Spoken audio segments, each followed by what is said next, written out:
Olá, amigos do Museu da Eletrônica.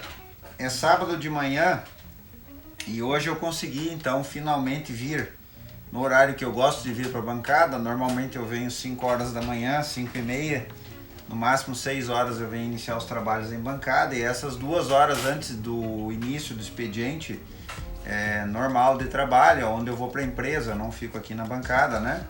Eu vou para minha atividade profissional. Essa semana eu não consegui, as últimas 2 semanas eu tenho tido uma demanda muito grande de trabalho e não tenho conseguido evoluir na bancada. Hoje está aqui o nosso Sony Betamax, que eu estou trabalhando, mas eu não quero falar dele hoje. Em breve vai subir aí para o canal, eu vou postar para vocês o vídeo da finalização aqui da restauração desse equipamento que eu estou fazendo. Equipamento complexo, uma mecânica muito complexa, uma eletrônica especialmente complexa. Eu estou com um problema, um defeito na fonte dele, que eu vou ter que resolver. Eu estou com um defeito na parte no sistema de controle eletrônico dos mecanismos, que também eu vou ter que resolver. Então isso aqui vai evoluindo aos poucos. Já troquei as correias dele.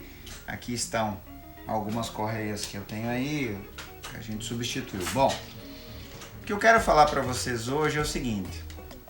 Eu já comentei em outros vídeos que os aparelhos que estão na fila das restaurações, nenhum deles eu passei orçamento. Ou seja, eu passei orçamento prévio desse trabalho, né? Por que passar orçamento? Se você assistir esse vídeo e pensar, bom, mas o Museu da Eletrônica faz trabalhos para outras pessoas, hoje sim, não foi uma coisa planejada, não era a minha intenção de fazer isso, né? Eu acabei fazendo isso por conta, primeiro, da missão do museu, que é a restauração e a preservação de aparelhos clássicos, né? Então, se eu pensar por esse prisma, imagine o seguinte: o amigo lá, o Reinaldo lá de São Paulo, que é o proprietário desse Betamax, para ele é muito importante restaurar esse equipamento, mas ele não tinha a quem, ele não conhecia, ele não sabia para quem pedir esse trabalho. Então ele enviou para mim e eu estou fazendo a restauração, né? E pretendo, se tudo correr bem, devolver para ele esse aparelho funcionando. Bom, agora eu tenho que cobrar para fazer isso, porque é justo. Existe um grande envolvimento para fazer um trabalho como esse e uma grande responsabilidade, né? Principalmente porque as pessoas depositam a mim e ao Museu da Eletrônica essa confiança de fazer a restauração em aparelhos que são importantes e aparelhos que são raros. Bom, mas quando eu digo que eu não faço orçamentos prévios, por que acontece isso?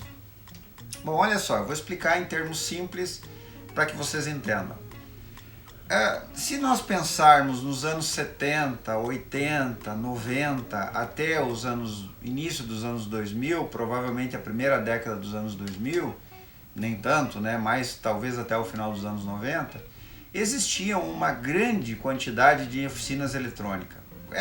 É comum, por exemplo, você ter oficinas de eletrônica no bairro onde você reside, e você acabava conhecendo esses profissionais e acabava confiando neles, logicamente. Você leva um aparelho para uma pessoa que você não conhece, essa pessoa faz um bom trabalho, né, no aparelho, cobra um valor justo, você acaba confiando nesse profissional e você acaba então criando um relacionamento com ele.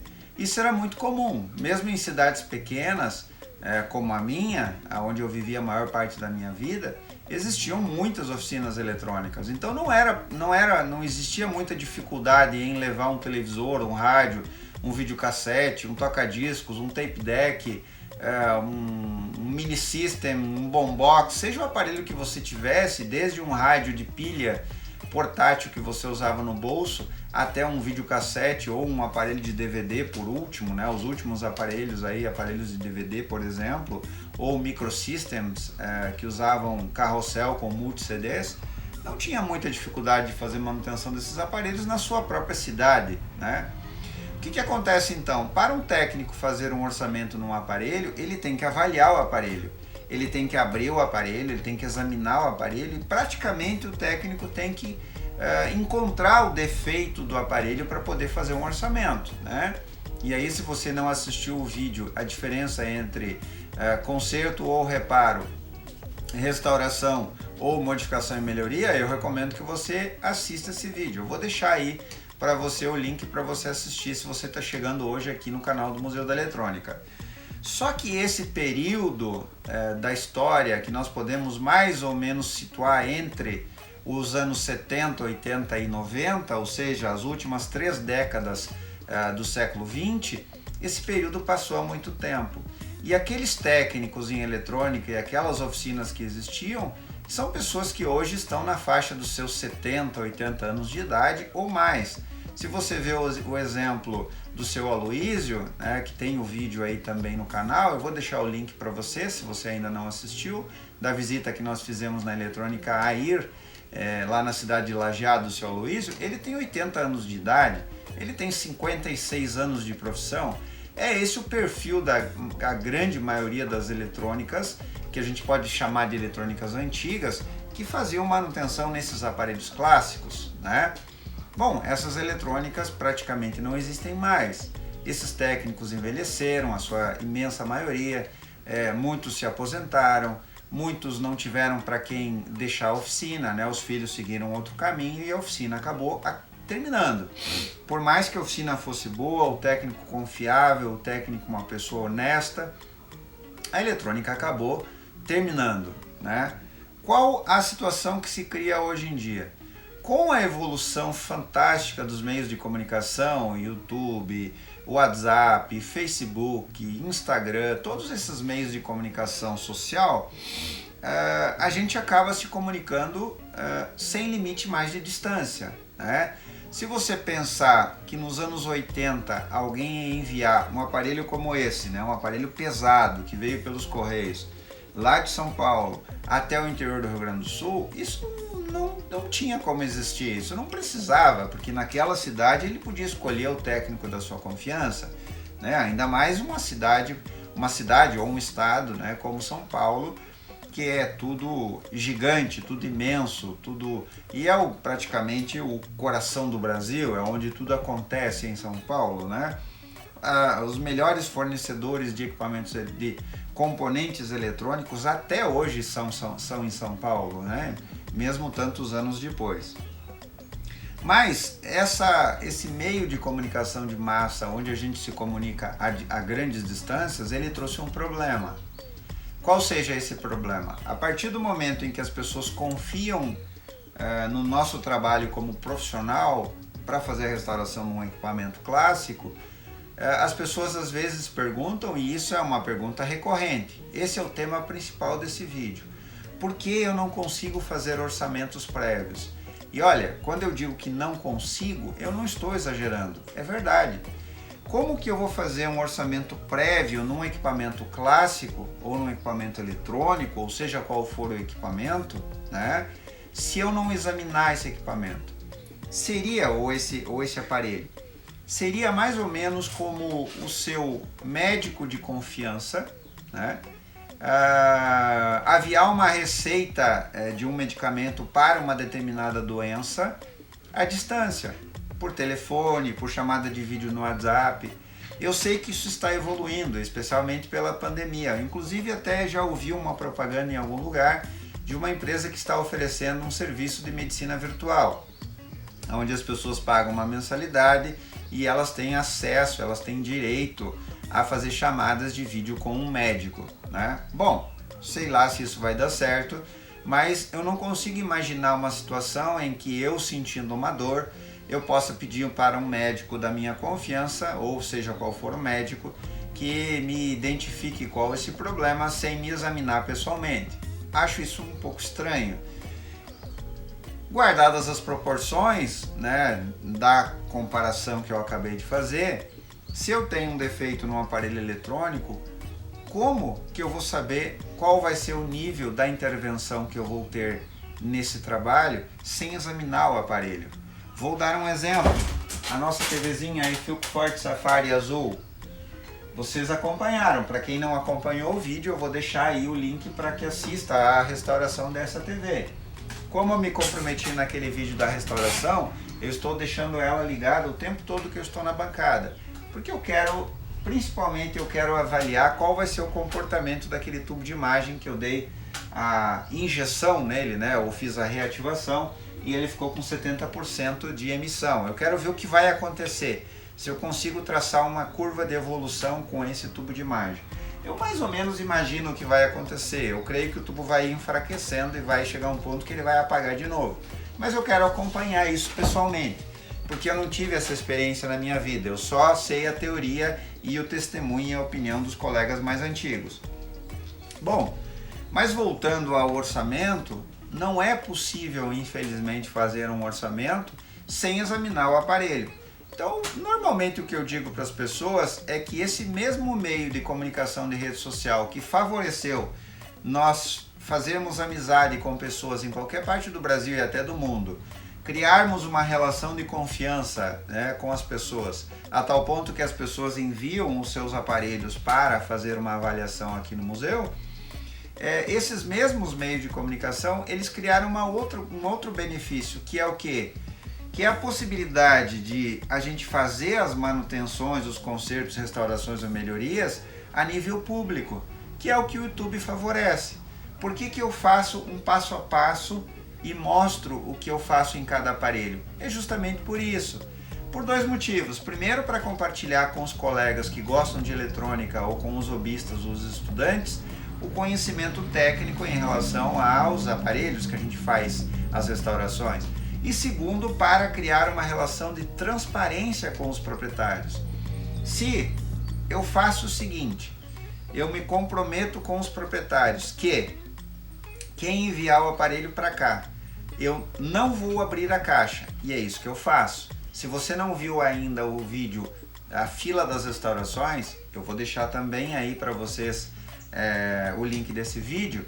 Você vai ver que eu recebo as caixas dos aparelhos das pessoas que enviam, coloco ali na prateleira onde eu organizo os aparelhos e eu não abro a caixa, a não ser que o proprietário faça absoluta questão que eu abra, ou nos casos, por exemplo, que às vezes acontecem, que as pessoas pedem a minha ajuda para comprar um aparelho clássico, como por exemplo um Transglobe, e essa pessoa compra de um vendedor que ela não conhece, na maioria das vezes pelo Mercado Livre, e a pessoa coloca o meu endereço aqui do museu para receber o aparelho. Bom, nesse caso, se o proprietário quiser, eu posso abrir a caixa em caráter excepcional, é uma exceção, e verificar se o aparelho é exatamente da forma como o vendedor falou.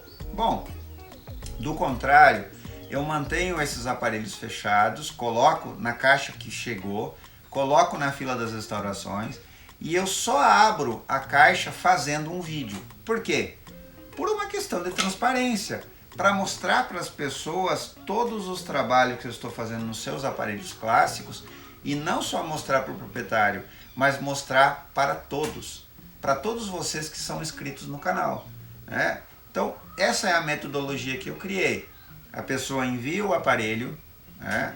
Lógico que pela experiência, por exemplo, como o Transglobe, que eu tenho um pouco mais de experiência em restaurações nesse rádio, pela experiência eu sei um mínimo e um máximo de serviço que pode dar, qual o envolvimento, qual o nível de intervenção que eu vou ter numa restauração no Transglobe. Mas isso é uma coisa muito virtual, podem haver surpresas. Por exemplo, a surpresa que aconteceu naquele Transglobe, que a placa estava cheia de WD-40. Se você não viu o vídeo, eu vou deixar também aí nesse vídeo o link para você ver. Aquilo não estava previsto e aquilo me deu muito trabalho para limpar, né? Então, essas situações imprevistas que podem acontecer numa restauração, elas comprometem um orçamento inicial. Porém, o fato de a avaliação e todo o processo de restauração, desde a abertura da caixa, unboxing que se diz, né? Que é abrir a caixa do aparelho mostrando num vídeo, e todo o passo a passo de uma restauração, ele cria, primeiro, a pessoa já mandou para cá porque tem uma relação de confiança, né? Na minha pessoa principalmente, e no Museu da Eletrônica. Segundo, quando eu mostro o passo a passo das restaurações, eu amplio essa relação de confiança e mostro para as pessoas o que eu estou fazendo, né? Todas as dificuldades, todos os sucessos, todas as frustrações, existem frustrações. Esse caso aqui desse Betamax é um caso de frustração. Eu troquei todas as correias, limpei todos os mecanismos, lubrifiquei os mecanismos com graxa branca, que é uma graxa especial para isso. Ficou tudo limpinho, montei e está apresentando problemas. Vocês vão ver quando eu subir o vídeo dessa restauração. Tenho problema na fonte, que parecia ser mau contato e não é, eu tenho um defeito eletrônico. E é uma fonte extremamente complexa. Para vocês terem uma ideia, uma fonte que é automática, ela é 110 220 volts, ela não tem seletor, ela não é chaveada, é uma fonte primitiva, mas que tem essa característica e ela está com defeito. Quando eu tenho um defeito no circuito de controle, existe aqui no circuito de controle dos mecanismos desse Betamax, existe aqui um circuito integrado, que não é um microcontrolador, ele é um circuito integrado, usa lógica digital, que não existe mais esse circuito integrado. Se eu tiver um defeito aqui nesse circuito integrado, vai ser um tremendo problema. Ou eu tenho uma sucata para substituir esse circuito integrado, ou há uma possibilidade dessa restauração não ser possível, em função de um componente que não existe mais. Então tudo isso é possível em meio a uma restauração. O que eu quero dizer então para concluir esse vídeo, meus amigos? Primeiro, agradecer publicamente de novo a confiança daquelas pessoas que enviam os seus aparelhos. Eu sei que esses aparelhos são muito importantes, que as pessoas gostam muito dos aparelhos, muitos desses aparelhos têm histórias de vida, né, de parentes queridos que foram, do seu pai, do seu avô, enfim, que trazem lembranças para as pessoas. Então eu agradeço mais uma vez publicamente essa confiança, né? Mas para fazer um orçamento, eu sei como cliente, eu sou cliente de muitos serviços, né? Eu sei como cliente que a gente gostaria de ter um orçamento, mas para ter um orçamento assertivo é preciso fazer uma avaliação no aparelho pessoal. Então, o que eu normalmente digo para as pessoas? Nós já superamos a fase da confiança, já existe uma confiança mútua entre nós. Nós já superamos a fase do reconhecimento profissional, que os amigos dizem publicamente que reconhecem a nossa competência profissional e o esforço e a maneira como a gente trata os aparelhos. Nós temos o que é essencial e necessário para um bom relacionamento comercial, né? Que é confiança, competência profissional. E agora, o que nós precisamos? Avaliar o aparelho. Na pior das hipóteses, se você enviar o aparelho para cá e a avaliação desse trabalho, o orçamento desse trabalho for inviável a você, e aqui eu deixo uma coisa interessante que quero compartilhar, que é muito importante. Sempre qualquer trabalho ele vai ter níveis diferentes. Eu basicamente faço 3 avaliações diferentes num trabalho, 3 avaliações de níveis de intervenção. Um reparo, se for possível, claro, né? Às vezes não é possível só um reparo, às vezes é necessário avançar para uma restauração. Se a gente pega um aparelho clássico que está com as placas todas oxidadas, com os conectores oxidados, que é o caso desse Betamax, isso não é um reparo. Eu vou ter que partir para uma restauração, é um nível mais apurado de serviço. Eu vou ter que desmontar as placas, abrir o aparelho, procurar a oxidação, né? Então, eu normalmente faço esses orçamentos, um reparo, uma restauração ou até uma modificação. Por exemplo, no caso do Transglobe. O Transglobe, como eu já disse em outros vídeos, ele pode ser modificado. A gente pode melhorar a sensibilidade do Transglobe. Inclusive, a gente pode deixar um Transglobe melhor do que ele era quando era novo. Por que isso? Por causa, logicamente, da evolução dos componentes eletrônicos, que os componentes eletrônicos atuais que a gente utiliza para a substituição dos componentes primitivos daquela época, dos anos 70, eles têm um resultado, uma eficiência muito maior do que aqueles anteriores. E logicamente, como eu já comentei, porque ao longo dos anos, grandes técnicos, grandes profissionais criaram formas de melhoria no circuito. E isso pode ser implementado hoje. Então o que eu faço? Se caso você confiar no trabalho do Museu da Eletrônica, enviar o seu aparelho clássico para cá, e esses orçamentos ficarem inviáveis para você, financeiramente falando, né? Na pior das hipóteses, o que vai acontecer, eu vou devolver o aparelho para você exatamente do jeito que chegou e você vai perder o dinheiro do envio que você mandou, que você investiu aí no frete para mandar o aparelho para cá. Isso nunca aconteceu. Por que que nunca aconteceu? Volto aos argumentos que eu usei antes. Primeiro, porque graças ao YouTube, todos os trabalhos são públicos. Todo mundo, em qualquer parte do Brasil ou do mundo, vê o que a gente está fazendo. Ou seja, a gente se expõe publicamente. A partir do momento que a gente se expõe publicamente, a gente passa a ser um espelho. As pessoas começam a nos olhar como um espelho. Lembram quando eu falei em algum vídeo por aí, quais são as referências que tem no Brasil? O Brasil tem carências de referenciais de pessoas. Nós vivemos, infelizmente, num país quase que dominado pela corrupção, mas o Brasil, então, carece de referências. A partir do momento em que alguém fala em público, mostra a sua cara, mostra o que é, essa pessoa passa a ser uma referência. E, graças a Deus, os amigos têm confiado no nosso trabalho.